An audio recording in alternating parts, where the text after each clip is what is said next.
संतप्त मानस शांत हों, जिनके गुणों के गान में बेवर्धमान महान जिन विचरे हमारे ध्यान। समय सार परमागम की छठवीं सातवीं गाथा के आधार पर दिव्य दृष्टि के विषय में पर्यायें शामिल होती हैं या नहीं होती हैं, तो उसका क्या अर्थ है और पर्याय शब्द का वास्तविक अर्थ क्या है, इसकी चर्चा विगत 8 दिनों से अपन कर रहे हैं। अब अपनी जो चर्चा जिस बिंदु पे आ गई है वो पेज नंबर 77 नीचे से 2 पैरे हैं 77 पर। इस प्रकार यह अत्यंत स्पष्ट है कि प्रवाह की निरंतरता को भी नित्यता कहते हैं, क्योंकि नित्यता और अनित्यता में काल की अपेक्षा ही मुख्य है। अतः नित्य का अर्थ वस्तु की सदा उपस्थिति मात्र इतना ही अभीष्ट नहीं है, अपितु उसमें प्रवाह की निरंतरता भी सम्मिलित है। यह नित्यता ही काल की अखंडता है, जो दृष्टि के विषयभूत द्रव्य का अभिन्न अंग है। पिछले 7 व्याख्यानों के संदर्भ में इस बात को आप ग्रहण करेंगे तो जल्दी समझ में आएगी। शुरू में थोड़ा स्पष्ट करता हूं कि नित्य माने क्या। तो द्रव्य क्षेत्र काल और भावमय वस्तु होती है। वस्तु द्रव्य क्षेत्र काल और भावमय होती है। कोई भी वस्तु द्रव्य क्षेत्र काल और भाव के बिना संभव नहीं है। और द्रव्य की अपेक्षा वस्तु के 2 भेद हैं, सामान्य और विशेष। क्षेत्र की अपेक्षा 2 भेद हैं, भेद और अभेद। काल की अपेक्षा 2 भेद हैं, नित्य और अनित्य। और भाव की अपेक्षा 2 भेद हैं, एक और अनेक। इस तरह से 8 जो पक्ष बनते हैं उस द्रव्य क्षेत्र काल भाव में एक में 2 हैं। ये जो इन 8 से संयुक्त जो वस्तु है उसे हम मुमुक्षुओं की भाषा में बोले तो वो प्रमाण का द्रव्य है, तो जल्दी समझ में आ जाएगी। इसलिए वो मूल वस्तु है। अब उस मूल वस्तु में से सामान्य, एक, अभेद और नित्य, एक का एक हिस्सा निकाला। द्रव्य में से सामान्य लिया, क्षेत्र में से अभेद लिया, काल में से नित्य लिया और भाव में से एक लिया। तो ये 4 तो द्रव्यार्थिक न्याय के विषय है, इसलिए इन 4 का नाम है द्रव्य। जो द्रव्यार्थिक न्याय का विषय होता है उसका नाम है द्रव्य। वो जो द्रव्य प्रमाण का द्रव्य था उसमें तो 8 शामिल थे, और ये द्रव्यार्थिक न्याय के विषय में 4 शामिल हैं। और फिर उसका जो दूसरे है ना, विशेष, भेद, अनेक और अनित्य, ये जो 4 पक्ष हैं, ये पर्यायार्थिक न्याय के विषय होने से इन 4 का नाम है पर्याय। तो एक द्रव्य पर्याय अलग अलग हो गए। वो द्रव्य पर्याय वाला शामिल था ना जो द्रव्य प्रमाण का विषय, वो गुण पर्याय वाला ऐसा द्रव्य नहीं। ये पर्यायार्थिक न्याय वाली पर्याय और ये द्रव्यार्थिक न्याय वाला द्रव्य, और इन दोनों को मिला करके जो विषय बनाता है उसका नाम है प्रमाण का द्रव्य। समझा जी? ख्याल नहीं ना बात? अब द्रव्यार्थिक न्याय के विषय को की संज्ञा द्रव्य है और पर्यायार्थिक न्याय के विषय की संज्ञा पर्याय है। पर संज्ञा माने नाम। द्रव्यार्थिक न्याय के विषय को द्रव्य कहते हैं और पर्यायार्थिक न्याय के विषय को पर्याय कहते हैं। ये उसकी असली परिभाषा है। अब इसमें जो नित्य और अनित्य, ये 2 पक्ष रहे। ये काय की अपेक्षा है? एक काल की अपेक्षा है। तो अगर हम ये कहते हैं कि ये चीज नित्य है, तो नित्य का मतलब क्या? अभी तक सब लोग नित्य का से समझते हैं कि वह कायम रहे हमेशा, उसका नाम नित्य है। और ये समझते हैं तो कोई गलत नहीं समझते हैं, बात ऐसी है भी, लेकिन उसके व्यापक अर्थ हमारे ख्याल में नहीं आता है। पलटना उसका नाम ही कायम रहना है कि पलट के भी कायम रहा जा सकता? अभी तो हमें नहीं पलटना अर्थ समझते हैं नित्य का, लेकिन ऐसा अर्थ नहीं है। कोमल चंद जी साहब, ये जो अनादि से लेके अनंत काल तक प्रत्येक द्रव्य प्रति समय पलटेगा, एक समय भी पलटे बिना रहेगा नहीं, ये बात नित्य नहीं है क्या? नित्य है। अनित्य का तो मतलब कभी पलटे और कभी नहीं पलटे। ये तो नित्य पलटता है ना, तो पलटने शब्द के साथ में नित्यता का ऐसा लगता है जैसे हमें बैर विरोध हो, जबकि बैर विरोध नहीं है। जैसा वस्तु का स्वभाव कभी नहीं पलटना है, वैसा ही वस्तु का स्वभाव प्रति समय पलटना भी है। वो वस्तु का द्रव्य स्वभाव प्रति समय कभी नहीं पलटने का है, और वस्तु का ही पर्याय स्वभाव प्रति समय पलटने का है। कहाँ अभय कुमार जी कहें? पीछे बैठते हो क्या? प्रति समय पलटना है। ये दोनों वस्तु के स्वभाव है, ध्यान रखना। वो द्रव्य स्वभाव द्रव्य का स्वभाव है और पर्याय स्वभाव पर्याय का स्वभाव है, ऐसा नहीं है। ये दोनों के स्वभाव हैं, दोनों के अनादि अनंत स्वभाव हैं और दोनों के नित्य स्वभाव हैं।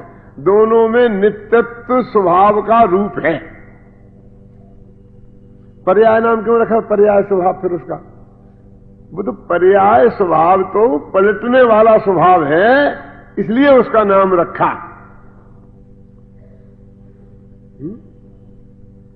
किसी दुबले पतले कमजोर आदमी को यदि पहलवान सिंह नाम रख दें तो वो पहलवान हो जाता है।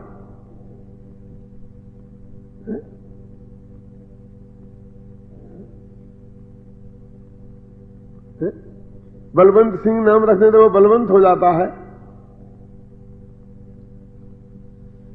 ये पर्याय स्वभाव वस्तु का स्वभाव है, वो द्रव्य का स्वभाव है। पर्याय स्वभाव तो नाम इसलिए रखा कि पर्याय की तरफ से, पर्याय के बारे में वो स्वभाव है। पर्याय का स्वभाव नहीं है।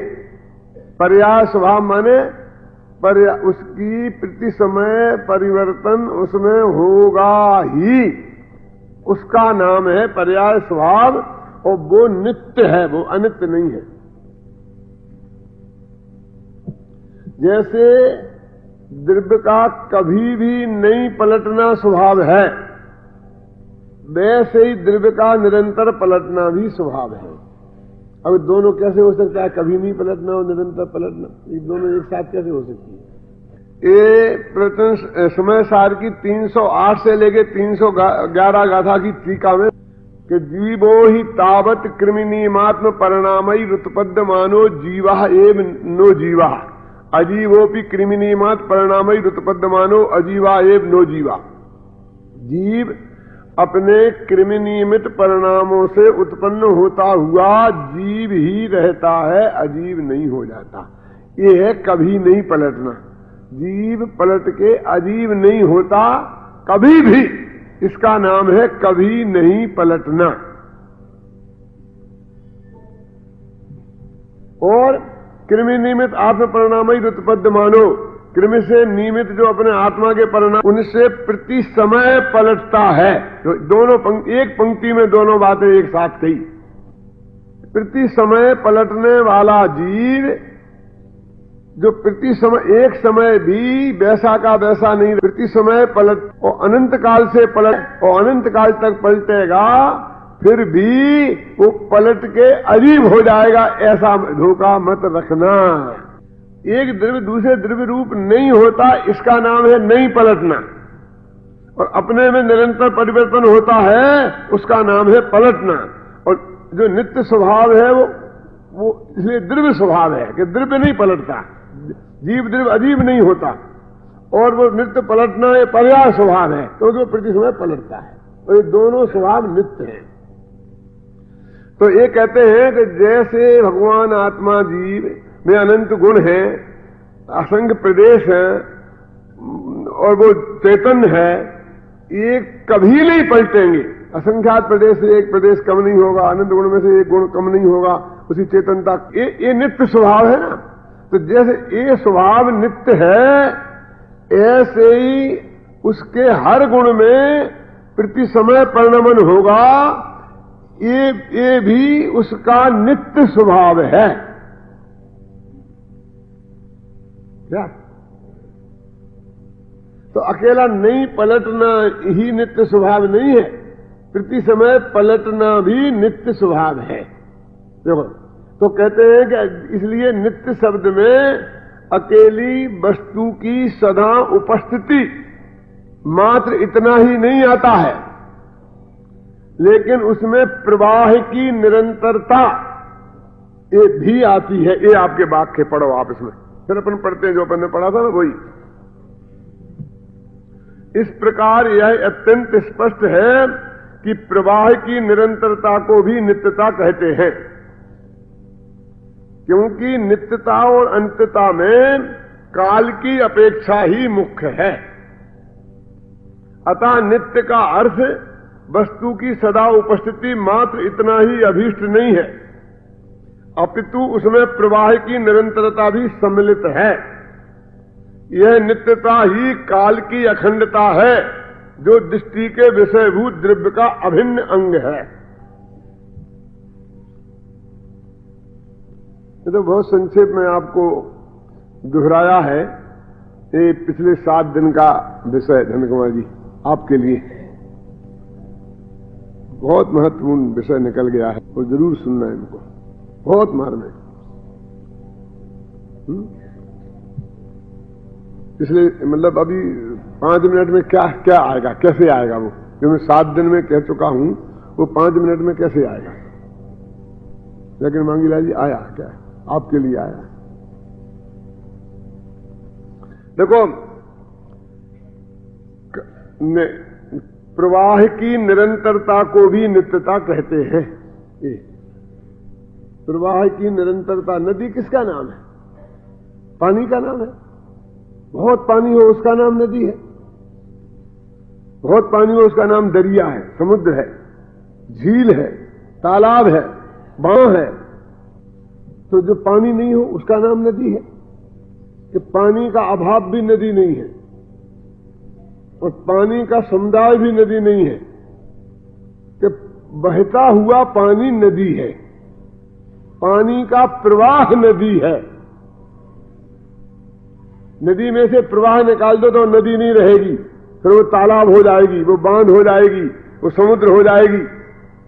गंगा नदी गंगोत्री से निकलकर बंगाल की खाड़ी तक गंगा नदी है, और उसके बाद गंगा नदी नहीं है, तो बंगाल की खाड़ी है, तो वो खाड़ी है, नदी नहीं है।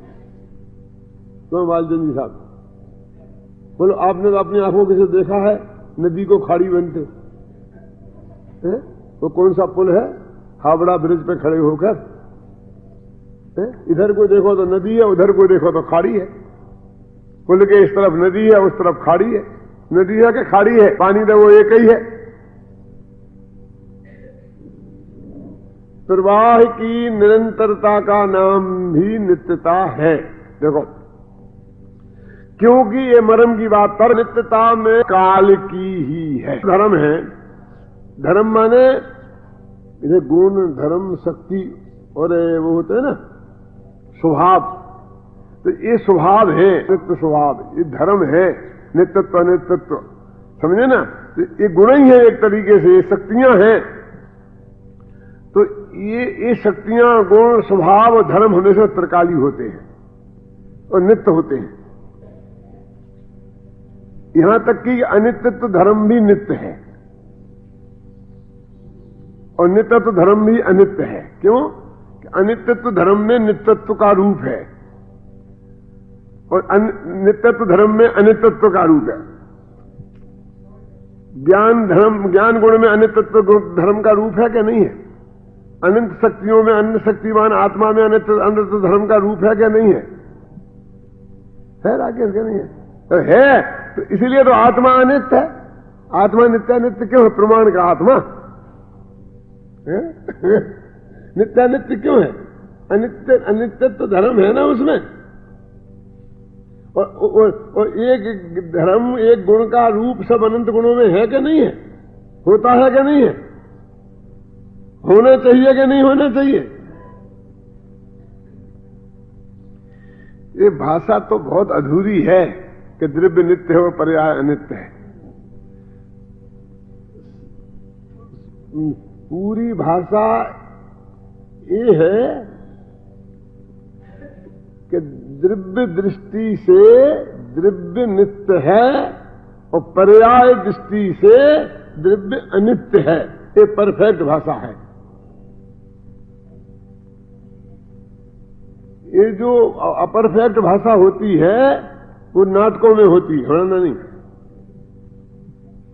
अदालती भाषा परफेक्ट होती है, न्याय शास्त्र की भाषा परफेक्ट होती है। क्या मतलब? जब नाटक लिखे जाते हैं तो उसने कहा तुम आओगे?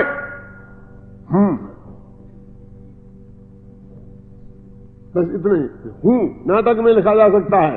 न्याय में कहेगा तो उसे कहना पड़ेगा मैं अवश्य आऊंगा, कि मैं नहीं आऊंगा। इतना बोलना पड़ेगा अदालत में। ऐसा करना काम नहीं चलेगा। क्या? क्योंकि तुम्हारा नाम विमल कुमार है तो नहीं चलेगा। हाँ, मेरा नाम विमल कुमार है, ऐसा बोलना पड़ेगा अदालत में, मजिस्ट्रेट के सामने। ऐसा नहीं चलेगा। और नाटक में चलेगा तो साहित्य, नाटक तो साहित्य तो नाटक में भी आता है ना। तो साहित्य की भाषा में ऐसी भाषा आती है, पर्याय नित्य है, द्रव्य नित्य है, समझ रहे ना? लेकिन वो उसका अर्थ ये है वास्तविक कि द्रव्य पर्यायार्थिक दृष्टि से अनित्य है और द्रव्य द्रव्यार्थिक दृष्टि से नित्य है। ऐसा अर्थ है उसका पूरी, जिसमें अपेक्षा स्पष्ट कर दी जाए वो न्याय की भाषा है। जिसमें अपेक्षा साइलेंट रहे वो न्याय की भाषा नहीं है। चल रहे ना? अब क्या कहते? प्रवाह की निरंतरता, यानी बस जो अपन ने पढ़ा था ना, वस्तु की सदा उपस्थिति ही मात्र निरंतरता नहीं है, उसमें प्रवाह की निरंतरता भी शामिल है। क्योंकि नित्यता और अनित्यता में काल की अपेक्षा है। नित्यता में भी काल की अपेक्षा है और अनित्यता में भी काल की अपेक्षा है। तो वस्तु नित्य भी काल की अपेक्षा है और अनित्य भी काल की अपेक्षा है। माने वो द्रव्य क्षेत्र काल और भाव है ना, वो काल पर्याय को बोलते हैं, समझ रहे ना? काल द्रव्य गुण पर्याय में काल किसे बोलते हैं? पर्याय गुण किसे बोलते हैं? भाव को। द्रव्य वस्तु है ही और द्रव्य गुण पर्याय में प्रदेशों को लिया ही नहीं है, क्योंकि उनमें कोई फर्क नहीं पड़ता है। ऐसे प्रदेशों में स्वभाव भेद है ही नहीं। इस न्याय शास्त्र में तो द्रव्य क्षेत्र काल भाव 4 लिए, लेकिन यहां 3 नहीं लिए, द्रव्य गुण पर्याय। उस क्षेत्र को गौण कर दिया कि नहीं कर दिया? क्यों? कि क्षेत्र में कोई फर्क ही नहीं पड़ता है। आत्मा का जैसा ये प्रदेश, जैसा ये प्रदेश। और एक गुण, इसका नाम ज्ञान गुण, इसका नाम दर्शन, ऐसा भेद उसमें है ही नहीं। ये जानने का काम करेगा, ये देखने का काम करेगा, ये प्रदेश जानने का काम करेगा, ये देखने का काम करेगा, ऐसा भेद है ही नहीं। वो तो अपन ने कल विस्तार से समझाया था ना, आंख के प्रदेश नाक में आ जाते, नाक के प्रदेश आंख में चले जाते, घूमते घूमते। यहाँ के प्रदेश देखते हैं और यहाँ के प्रदेश सुनते हैं और यहाँ के प्रदेश सुनते हैं, ऐसा नहीं है। इसलिए उन्होंने इस आत्मा से प्रदेश को गुण कर दिया। लेकिन वस्तु में असंख्यात प्रदेशी जो आत्मा है वो उसका एक चार में एक पक्ष है, उसको आप गौण कर देंगे तो पूरी वस्तु पकड़ में नहीं आएगी।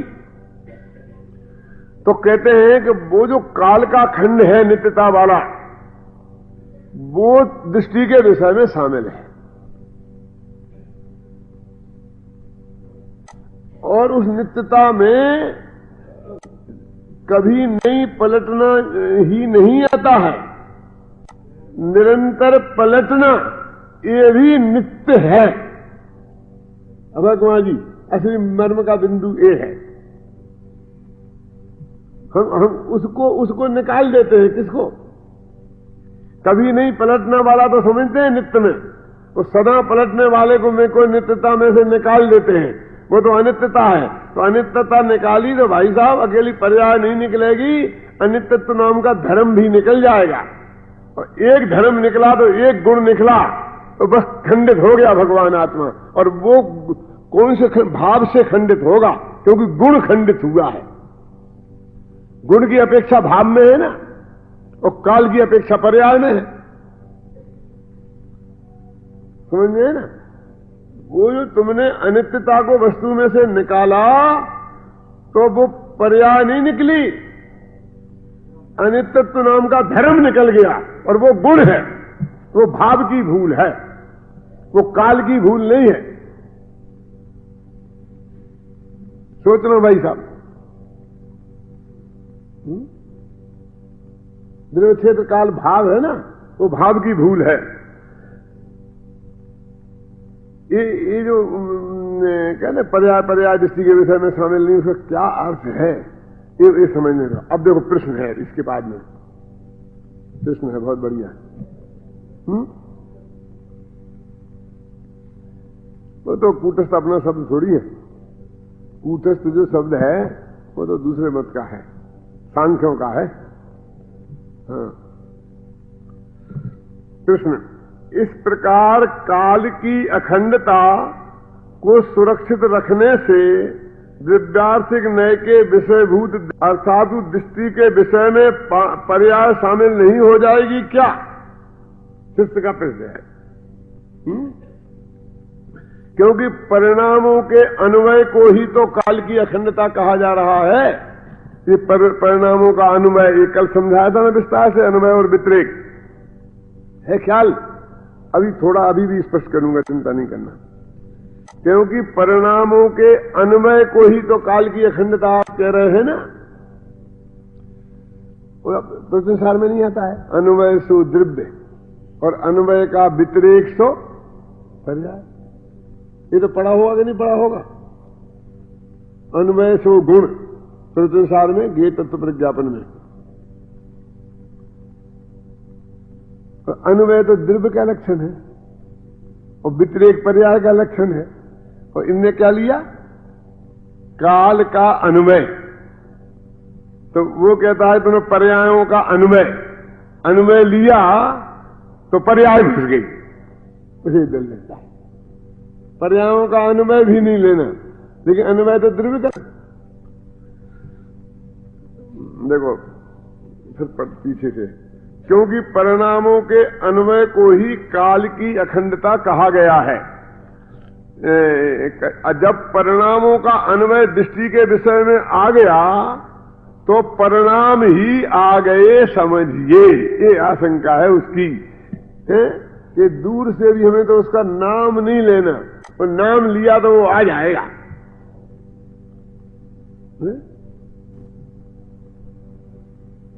क्यों? इसलिए नाम नहीं लेना। उत्तर, ऐसी बात नहीं है। अन्वय को गुण का और व्यतिरेक को पर्याय का लक्षण कहते हैं। अन्वय तो गुण का लक्षण है, पर्याय का लक्षण नहीं है। अन्वय तो द्रव्य का लक्षण है, वो प्रत्युसार में द्रव्य है। और ये जो इनका दिया ना जैसे इनका, तो उन्होंने समय सार में ही लिखा है, इसलिए इनको मुख्यता दी। नहीं तो प्रत्युसार का भी कह सकते थे, प्रत्युसार में अन्वय का लक्षण है। लेकिन अपने यहां एक बीमारी हो गई ना, वो एड्स से ज्यादा खतरनाक है। कौन सी बीमारी है महेंद्र? वो तो प्रत्युसार में है। ये बीमारी का नाम क्या है अभय जी? वो तो प्रत्युसार में है। समझ में आया ना? ये प्रवचन साहब सीधा पाकिस्तान से आया हूं,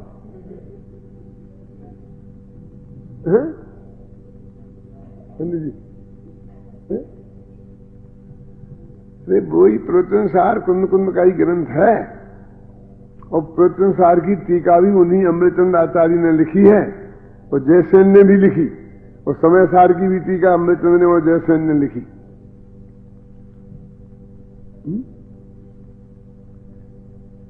ये कह के क्या कहना चाहते हैं?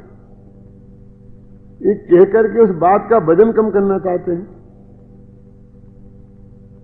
कि ये बात तो प्रवचन सार की है, ये बात कह के उस बात का वजन कम करना चाहते हैं। उसमें अमृतचंद और कुंद कुंद का वजन कम होगा। जिनके वजन से आप ये बात सिद्ध करना चाहते हैं वो भी उनने ही लिखा है। भाई तो जयसेन ने लिखा, अमृतचंद ने भी लिखा, और जयसेन ने दोनों ही ने लिखा। बोलो कौन है? जयसेन ने अपने कि अमृतचंद ने अपने? अपने कौन है? क्यों? राकेश तुम्हारे जयसेन है और हमारे अमृतचंद। अरे भाई ऐसा भेद करने से कुछ भी नहीं है, ये हम आचार्यों की अवज्ञा कर रहे हैं। देखो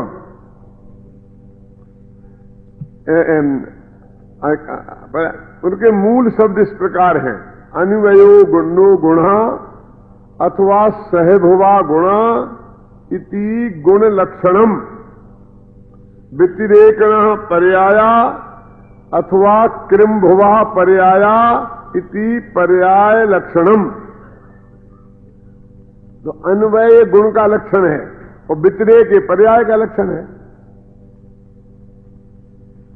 देखो उक्त कथन से यह स्पष्ट है कि अनुश्रुति से रचित प्रवाह गुण है।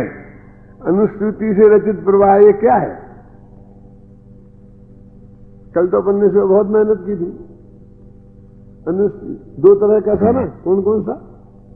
एक विस्तार क्रम वाला और एक प्रवाह क्रम वाला।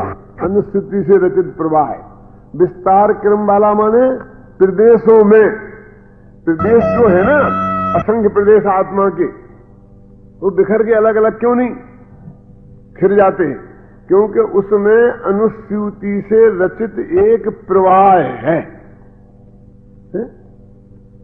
ऐसे ही पर्यायों में अनुश्रुति से रचित एक प्रवाह है।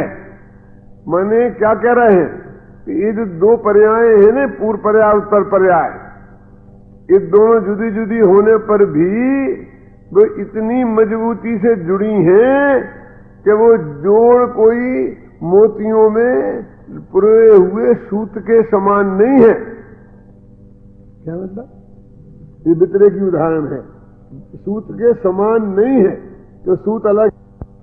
अनुश्रुति से रचित जो वो प्रवाह है वो मालूम कैसा है कि जैसे हमने एक ही पत्थर में और माला बनाई हो। क्या मतलब? जैसे इतना मतलब समझे संगमरमर का पत्थर में हीरे तो इतना बड़ा कहां से लाऊं? संगमरमर का पत्थर लो और उसको माला बनाते ना मंदिरों में, एक माला लटक रही है, तो उस संगमरमर को खोद खोद के और वो माला बनाते हैं। समझ में आई ना? क्यों आप सुने ना? तो वो जो संगमरमर के दो मोती ये आपस में जुड़े हैं, ये किसी मसाले से नहीं जुड़े हैं, वे उसी पत्थर से वो अंदर में जुड़े हुए हैं। इसलिए मैं कह रहा हूं मोतियां सूत में पिरोई हुई माला के समान नहीं है, संगमरमर में बनी हुई मोतियों की माला के समान है। आया ख्याल में ना? अनुश्रुति से रचित प्रवाह का अर्थ क्या है? किरण कुमार जी फिर कहता हूं कि ये जो वो अनुश्रुति से रचित प्रवाह है ना, कौन से? दो पर्यायों के बीच में, दो प्रदेशों के बीच में, जो 99वीं गाथा में प्रवचन सार में है। तो अनुश्रुति से रचित प्रवाह कैसा है? कहने का मतलब यह है कि दो प्रदेश भी अलग अलग भी हैं और अंदर में बहुत मजबूती से जुड़े हुए हैं। दो पर्याय अलग अलग भी हैं और अंदर में बहुत मजबूती से जुड़ी हुई हैं, बीच में कोई स्पेस नहीं है। दो प्रदेशों के बीच में कोई स्पेस नहीं है, दो पर्यायों के बीच में कोई स्पेस नहीं है।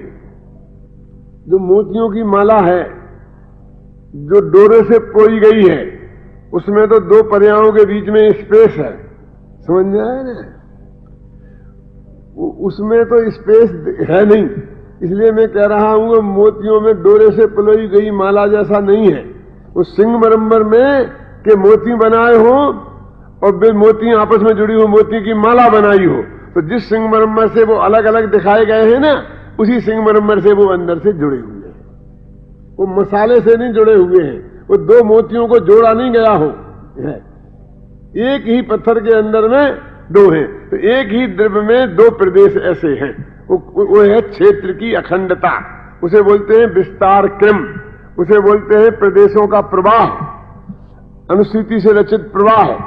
ऐसे ही दो पर्यायों के बीच में एक काल की अखंडता है, उसमें अनुसूची से रचित एक प्रवाह है। जो अनुसूची से रचित प्रवाह है वो द्रव्य का लक्षण है, वो अन्वय है, और अन्वय वो द्रव्य का लक्षण है।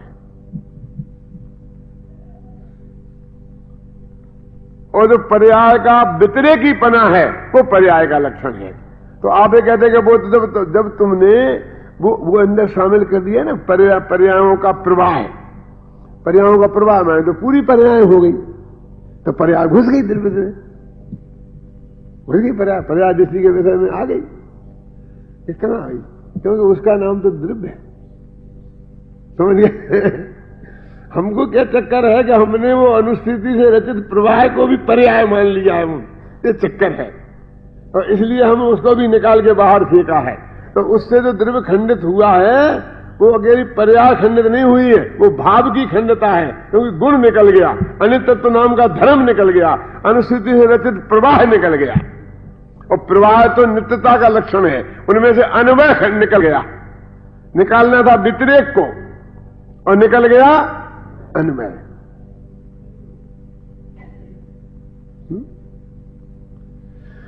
तो जुड़वा बच्चे होते हैं ना, तो भले ही एक साथ पैदा हुए हों, एक ही बात रहे हों, और उनके बीच में अपने ऐसा स्पेस नहीं होता है, ऐसा एक ऐसी बहुत कम जगह होती है ना, ऐसा लगे होते हैं, तो भी वे जुदे जुदे होते हैं और बाहर आगे अलग अलग खेलने लगते। लेकिन ऐसे कोई बच्चे कि जो जिनके दो अंग ही जुड़े हैं होते, ऐसे भी आजकल पैदा होने लग गया कि नहीं होने लग गए, और उनको अलग करो तो दोनों ही मर जाएंगे, जिंदा ही नहीं रह सकते। तो दोनों में फर्क है कि नहीं फर्क है?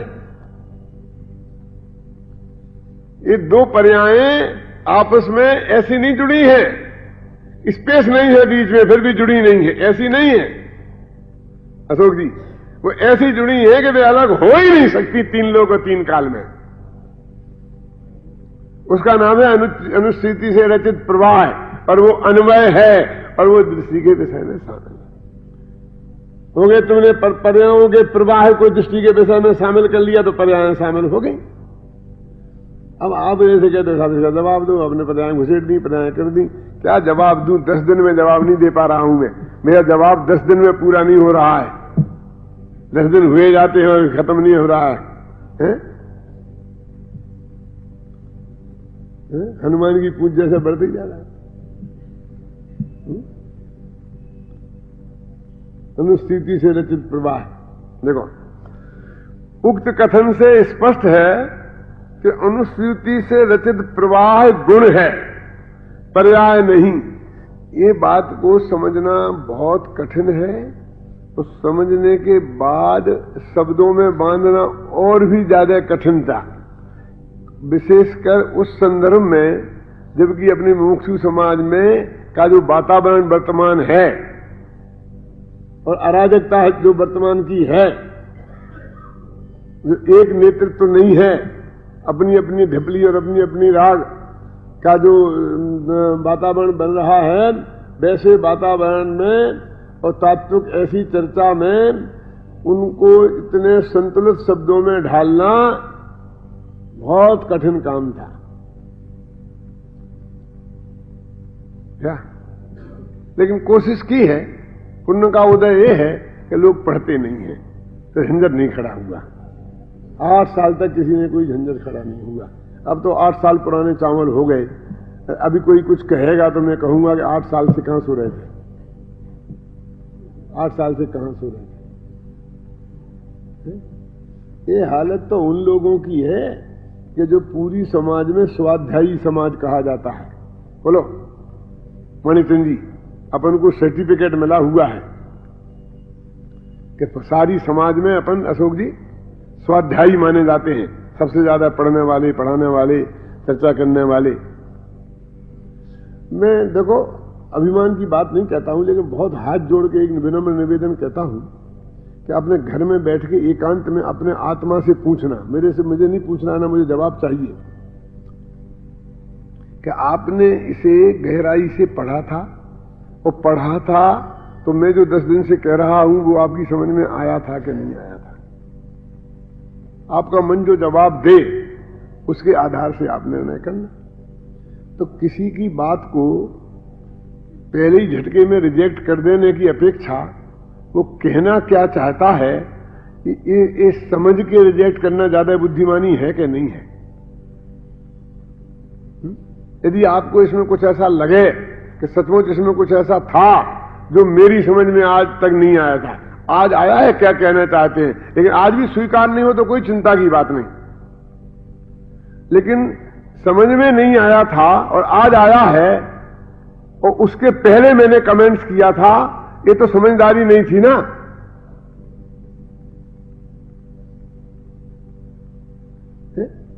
जो कहना चाहते हैं वो समझ में तो आना चाहिए ना। इनकार हो हाँ हो ना, समझ के तो होनी चाहिए ना।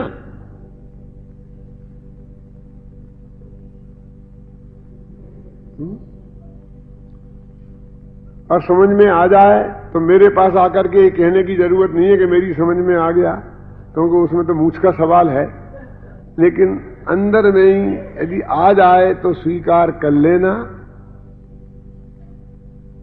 अपने आत्मा के कल्याण के लिए, मेरे लिए नहीं। मुझे कोई किसी का वोट नहीं चाहिए क्या, लेकिन सचमुच ये परम सत्य है और ये भूल निकले बिना सम्यक दर्शन नहीं होगा, ऐसी मेरी पक्की आस्था है। इसलिए विनम्र होकर मैं आपसे हाथ जोड़ करके ये बात रख रहा हूं। कोई इसके लिए नहीं रख रहा हूं, आपका ध्यान जाए इसके लिए रख रहा हूं। क्यों? ये गुरुदेव का तत्व ज्ञान है असली।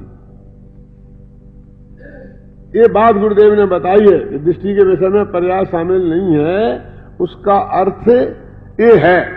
इसीलिए मैंने इसका वीडियो बनवाया, ऑडियो बनवाया, सीडी बनाई, सीडी का बाप बनवाया, क्या बनवाया, वो कंपेयर सीडी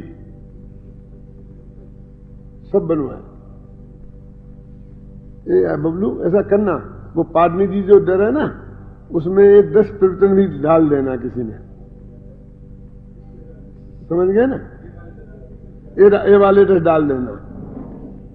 हाँ है, सब लोगों तक पहुंचना चाहिए ना। पादनी जी ने नक्की किया है कि प्रवचन सार के 25 कैसेट, समय सार के 25 कैसेट और मोक्ष मार्ग प्रकाशक के 25 कैसेट, और उसमें 15-15 कैसेट और मिलाए जाएंगे, क्योंकि 40 कैसेट का एक कंपैक्ट सीडी बनेगी। वो आधी कीमत में मुमुक्षु मंडलों को, व्यक्तियों को जिनके पास कंप्यूटर है उनको देने की घोषणा की है, और उसके लिए उन्हें 25,000 रुपये दिए हैं। तो इसमें जब तक 25,000 उनके खत्म नहीं हो जाएंगे तो 75 रुपये आपको देने पड़ेंगे और 75 रुपये पादनी जी देंगे, वो 150 रुपये में वो तैयार होंगे, क्योंकि इनकी वो मास्टर कैसेट बनाने में ही 10,000 रुपये खर्च होते हैं एक कैसेट के बनाने में। तो इस तरीके से वो आप तक पहुंचेगी, और इस योजना को सफल हुई तो पादनी जी का ऐसा कहना है कि मैं पूरे समय सार की ऐसी सीढ़ी बना करके सारी समाज को दूंगा। लेकिन ये प्रयोग के तौर पर उन्होंने अभी किया है, तो उसका लाभ सब लोग लिखाना, ऑर्डर दे जाना है। यहां जितने ऑर्डर देंगे तो करीब 100 सीडी बांटनी है अभी। 100 माने 300, एक समय सार, नियम सार की। तो ये 300 सीडी बांटनी है, तो 100 तक जब तक जाएंगी तब तक बुकिंग हम करेंगे, और 100 के बाद में फिर पादनी जी से पूछेंगे, वे कहेंगे बुकिंग करो तो करेंगे, नहीं करोगे तो नहीं करेंगे। लेकिन ये बहुत मार्मिक बिंदु है। मेरा का मतलब ये है कि अपना काल सब आ गया है, पक गया है, बाल सफेद हो गए हैं, जाने वाले हैं। तो ये गुरुदेव का जो तत्व ज्ञान है असली, उस पर मंथन होके बात सही समझ में आकर के आगे कायम रहे। अकेले ये किताबों में लिखी जाने से कायम नहीं रहेगी, ये कैसेटों में रखे जाने से कायम नहीं रहेगी, ये हमारे दिमाग में लिखी जाना चाहिए तो ये कायम रहेगी। मांगीलाल जी, हमारे दिमाग में लिखी जाना चाहिए। इसलिए मैं कोशिश कर रहा हूं कि 200 विद्यार्थी जो मेरे पास हैं इनके दिमाग में लिख दूं।